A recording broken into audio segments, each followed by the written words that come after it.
श्री गुरुदेव दत्त। 2-3 दिन से कई सखाओं के, मेरे बच्चों के मैसेज आ रहे हैं कि गुरुदेव बिल्डर फ्लैट के भाव बढ़ाने की बात कर रहे हैं। अभी खरीद लो, अभी पेमेंट कर दो, नहीं तो फिर आगे हम भाव बढ़ाने वाले हैं। 4 व्हीलर वाले का भी मैसेज आ रहा है, 2 व्हीलर वाले का भी मैसेज आ रहा है। सब लोग बता रहे हैं सोने का भाव बढ़ रहा है, चांदी का भाव बढ़ रहा है, बिल्डिंग मटेरियल्स के भाव बढ़ रहे हैं। तो बिल्डर भी बोलते हैं कि भाव बढ़ जाएगा। 4 व्हीलर वाले का भी मैसेज आ रहा है कि अगले महीने से भाव बढ़ेगा, संजय भाई आपको लेना है तो ले लो। स्कूटर वाले का भी आ रहा है, साइकिल वाला भी आ रहा है। अच्छा है पंचर वाले का नहीं आ रहा है। भाव बढ़ने वाला है,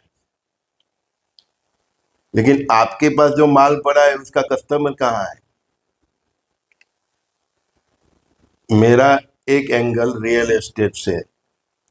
पूरी जिंदगी मेरा यही काम रहा। मैं मेरे शहर की बात करूं, अडाजन की बात करूं, तो करीब कई हजारों फ्लैट बिकने के बाकी। कहीं बिल्डर के प्रोजेक्ट में देख रहा हूँ 3 साल, 4 साल, 5 साल, 7 साल से भी अभी पूरा माल बिका नहीं। ये लोग माल बोलते हैं, मतलब फ्लैट बिका नहीं।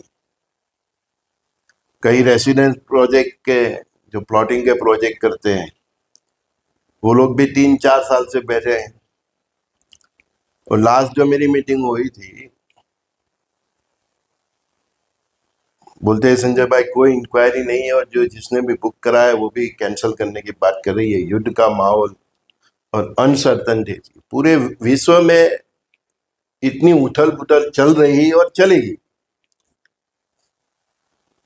तो शेयर बाजार, ज्वेलर्स का मार्केट, रियल एस्टेट का मार्केट जब स्टेडी होता है पूरी दुनिया, तब चलता है आगे।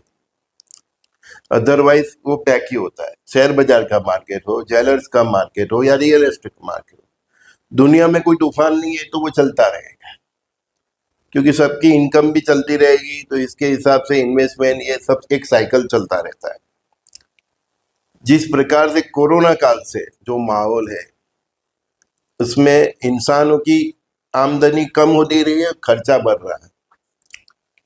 और आगे जो अभी पोजीशन है, हॉर्मुज की, मिडल ईस्ट की जो परिस्थिति है, उसका अभी जो प्रॉपर सॉल्यूशन आना चाहिए वो दिशा में बात नहीं चल रही। अगर इसमें कोई कॉम्प्रोमाइज हो भी जाए तो फिर ईरान चाहता है कि हॉर्मुज से वो टैक्स की वसूली करे, तो उधर से जो भी गैस आएगा, पेट्रोल आएगा, जो भी फर्टिलाइजर आएंगे, जो भी केमिकल आएंगे, तो वो सब की कीमत बढ़ेगी। और फाइनल तो वो आप कस्टमर, हम आम आदमी के ऊपर ही होती है वो कीमत। तो वो सब की कीमत आगे भी बढ़ने ही वाली है। तो वो परिस्थिति में मैं आगे भी बताया कि इंसान की इनकम वही रहेगी, उसके खर्चे बढ़ जाएंगे। आपका घर खर्चा 30,000 का है तो 45,000 तक जाएगा। आप देख लेना मेरी बात, 1.5 टाइम्स बढ़ेगा।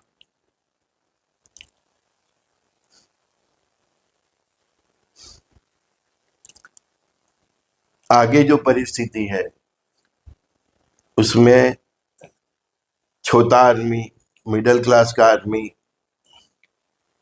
अपना घर खर्चा निकालेंगे कि फ्लैट और गाड़ी की किस्तें भरेगा। इन्वेस्टमेंट के लिए अभी ये सभी मार्केट बेकार हो गए। ऐसे भी आफ्टर कोरोना काल मेरा तो यही फील था, अभी भी है, लेकिन मैं एक्टिव नहीं हूं। 2020 से मैं देख रहा हूं रियल एस्टेट में, रियल एस्टेट से इन्वेस्टर गायब हो गए, और एसआईपी और ये सब म्यूचुअल फंड, कई लोग शेयर बाजार दूसरी जगह पैसा लगाते। तो अगर रियल एस्टेट में इन्वेस्टमेंट करना है तो बेकार है।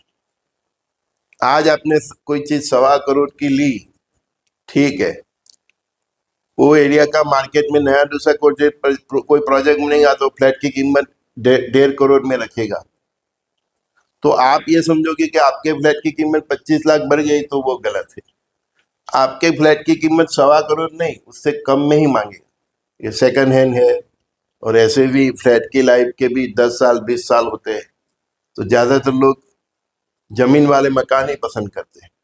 ठीक है, डिस्कशन बहुत बढ़ जाएगी, लेकिन जिसको रियल एस्टेट में इन्वेस्ट करना है, या सोना चांदी में, या शेयर बाजार में, तो उनका आगे कोई भविष्य नहीं है। आपकी मुद्दल भी मिल जाए तो आप नसीब वाले। ज्यादा नहीं बोलूंगा, बस आपको इतना ही इशारा कर रहा हूँ।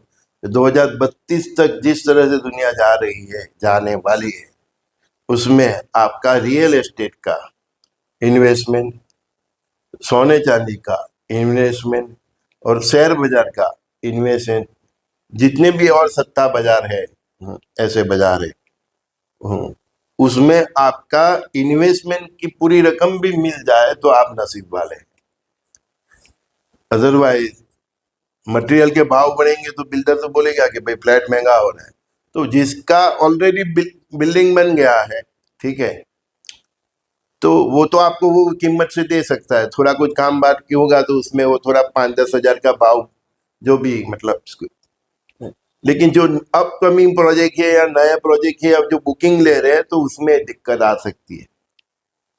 लेकिन आपको एक मैं सलाह देता हूँ, आप जिस जमीन पे जाए उधर फ्लैट खरीदो, या रो हाउस खरीदने जा रहे हो, या प्लॉट खरीदने जा रहे हो, पहले ये देख लो कि बिल्डर के नाम पे जमीन हो गई है। कि कई लोग क्या करते हैं कि लैंड ओनर को 25% 40% पैसा दे देते हैं और फिर काम चालू कर देते हैं। तो आगे की परिस्थिति में मुझे नहीं लगता कि कोई बिल्डर लैंड ओनर को पूरा पैसा चुका पाएगा। समझो आप बात, उस परिस्थिति में आपके पैसे फंसेंगे, क्योंकि माल इतना, ये लोग माल बोलते हैं, तो फ्लैट या रो हाउस या प्लॉट इतने बिकेंगे ही नहीं कि वो लैंड ओनर को, ज्यादातर खेडूत लोग की जमीन होती है, तो लैंड ओनर को पूरा पैसा वो चुका पाएंगे।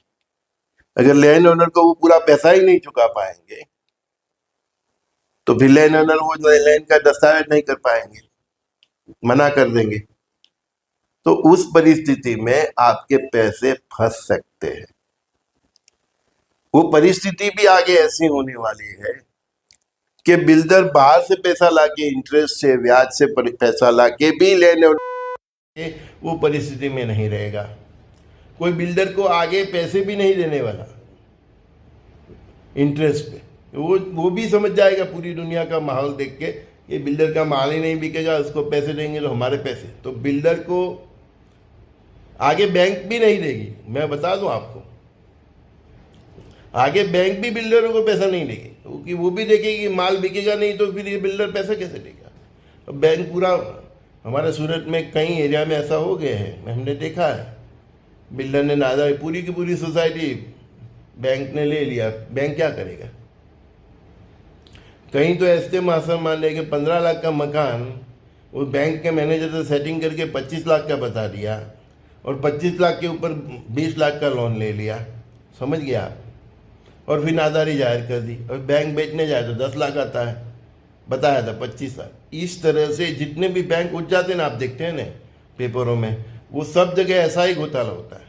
इसीलिए बैंक को ही वो लोग सब सेट, और मैनेजर को जो भी उसमें होते हैं लोन पास करने, हमको कोई पोजीशन की बात नहीं करना है किसी को ऊपर उंगली, लेकिन उसने तो अपनी ज़िंदगी में जितनी सैलरी नहीं मिली इतना तो बिल्डर से पैसा मिल जाता, बैंक गई बाहर में, है ना।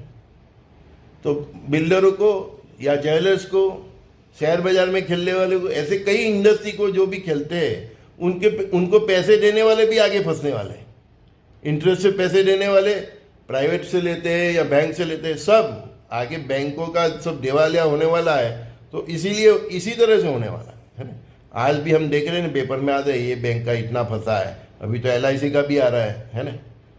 और आपका म्यूचुअल फंड का पैसा कहाँ जाता है आप पूछो तो खरा। आप SIP का पैसा जो इन्वेस्टमेंट कर रहे हैं वो कहाँ के इन्वेस्टमेंट कर रहे हैं आप देखो, हमको क्यों पूछ रहे हो। आपने इन्वेस्टमेंट किया तो आप जाके पूछो, और उसमें कितना रिस्क फैक्टर है, क्या है। तो एक बात शॉर्ट में बता दी मैंने, बात का सारांश समझ लो। आगे जो भी रियल एस्टेट में इन्वेस्टमेंट करेगा, ज्वेलर्स में, सोना चांदी, जो भी सट्टा बाजार है उसमें, और शेयर बाजार में, उनको अपने ओरिजिनल मूडी जितनी उनकी पुरानी जितनी 5 लाख लगाए तो 5 लाख भी वापस मिल जाए तो समझो कि वो बहुत नसीब वाले हैं, बहुत पुण्यशाली हैं। आगे अदर इन तीनों फैक्टरों में जब तक विश्व की परिस्थिति ठीक नहीं होती है, माहौल ठीक नहीं होता है, ट्रम्प का दिमाग ठीक नहीं होता है, आज इसको टैरिफ डाल दिया, इसको डाल दिया, हॉर्मुज़ बंद कर दिया, खोल दिया, है ना, और हॉर्मुज़ पे ईरान क्या करता है, और ये रशिया यूक्रेन की जंग वो भी चलती ही रहती है। तो जब तक विश्व की परिस्थिति इस प्रकार की अनइवन है, अनसर्टेन है, कल क्या होगा वो किसी राष्ट्र को नहीं मालूम, कल क्या होगा, ट्रम्प किसके ऊपर क्या टैरिफ लगा दे, उसका पूरा इकोनॉमी सिस्टम डिस्टर्ब हो जाए। तो जब तक विश्व की इकोनॉमी मतलब विश्व का माहौल सेटल नहीं होता, स्टेबल नहीं होता, ये 3 मार्केट में पैसा लगाना बेकार है। हाँ, आपने ज़मीन लिया तो ज़मीन आपको चाहे 10 करोड़ रुपए मिली या 10 लाख मिलेगी, ज़मीन आपको वही देगी, सब्जी, फ्लावर, फ्रूट, ये सब है ना। ज़मीन आपको निराश नहीं करेगी, वो कुछ भी देगी। लेकिन आपने फ्लैट में इन्वेस्टमेंट किया, दुकानों में इन्वेस्टमेंट किया, कॉमर्शियल जितनी भी इन्वेस्टमेंट किया, वो आगे आपको आपकी बेसिक वैल्यू भी दे दे तो ठीक है। कई लोग बड़े बड़े वखार रखते हैं, गोदाम रखते हैं, मल्टीनेशनल कीमत वो उनको किराए पे देते, महीने 5 लाख, 10 लाख, 20 लाख अलग किराया आता है। तो ये सब चक्कर में अभी मत पड़ना, जो सेटल है वो उसकी बात ठीक है। नया आदमी कोई भी अपने पास 1 करोड़ का है, 5 करोड़ का ऐसा वखार बना लिया, 4 करोड़ का लोन ले लिया, या 1 करोड़ है 4 करोड़ का मकान ले लिया, 3 करोड़ लोन, कोई व्यक्ति आगे लोन भर पाए अपनी, चाहे बड़े से बड़ा क्यों ना हो। छोटे और मीडियम वर्ग वाले तो थक ही जाएंगे, वो तो कन्फर्म है, लेकिन बड़े लोग भी अपनी लोन भरपाई कर पाए। कई लोग बना दे ना 10 करोड़ का बंगला, 20 करोड़ का बंगला, सारा 10 करोड़ का लोन होता है, वो लोन भी भर पाए तो बड़ा किस्मत वाला होगा। इसीलिए मैं लोन लेने की मना कर रहा हूँ कि आगे जो परिस्थिति भी है, जो है किसी का भी कोई भी बिजनेस हो, कौन सी परिस्थिति में वो कैसे डिस्टर्ब आ जाए कोई ठिकाना नहीं है। तो अपनी जेब में जितना पैसा है उतना ही खर्चा करो। प्लान भी नहीं है, आपने लोन लिया, प्लान भी नहीं है। अभी मेरे को अहमदाबाद से एक दोस्त ने मेरे को फ़ोन किया था, मेरा दोस्त ज्वेलर्स का बिजनेस करता है, वो 4 करोड़ का उसने बंगला लिया है, ऐसा कुछ बोला, 3 करोड़ की तो संजू बाबा लोन है। मैं को क्या करना चाहिए आप, मेरा ऐसा वीडियो, तो मेरा यही सलाह है, अगर पैसे है तो मत लो लोन, पूरी कीमत से लो मकान, और नहीं है अगर कोई प्लान भी है कि आपके पास कोई ज्वेलर्स है, ये है, ज्वेलरी है, सोना है, चांदी है, क्योंकि आगे कोई भी बड़ा भी आदमी होगा वो लोन भर पाए, मुझे ऐसी परिस्थिति दिखती नहीं है। क्योंकि ईसा मूसा की जंग होनी ही है, थर्ड वर्ल्ड वॉर होना ही है, 900 करोड़ में से 800 करोड़ ऊपर का सफाया होना ही है, वो जो परमात्मा का जो युग परिवर्तन का प्रोसेस है वो होना ही है। तो उसमें आपको कितना संभलना है वो आपको देखना है। अदरवाइज मैंने बोल ही दिया कि रियल एस्टेट, ज्वेलर्स का, शेयर बाज़ार का आपने इन्वेस्टमेंट भी किया हो तो मुझे नहीं लगता कि आपने जितनी मूडी लगाई है वो भी वापस मिले।